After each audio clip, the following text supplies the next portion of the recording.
खोर्धा जिला टांगी ब्लॉक कुहुड़ी रज पड़िया माँ व्याघ्रदेवी सांस्कृतिक परिषद पक्षर रज महोत्सव उद्घाटित हो जाएगी। प्रथम दिन में पारंपरिक पुची खेल, झोटी, दौड़ी डिया और दोली खेल सहित अनेक पारंपरिक प्रतियोगिता अनुष्ठित होता।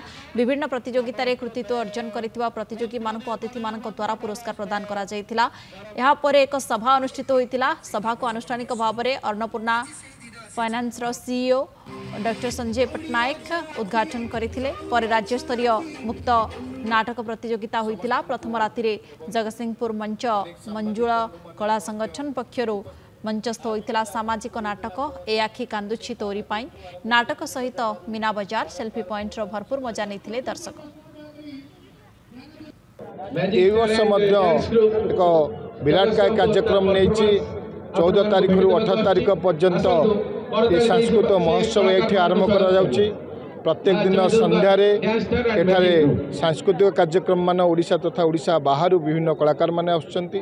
विशेषकर राति 10टा पर जोटा कि यात्रा दुनियार लोक माने जो माने कलाकार माने राति 10टा रु सकाळ पर्यंत राज्यस्तरीय नाटक खोला मंच रे प्रदर्शन करा जाउची। मुख्य उद्देश्य है भाईचारा। एठी स्वास्थ्य सेवा भी काली आम व्यवस्था रखीचु, तापर ब्लड डोनेशन कैंप रखीचु एवं राज्य स्तरीय मुक्त मंच नाटक प्रतियोगिता सबुदिन राति रे अनुष्ठित हेबो।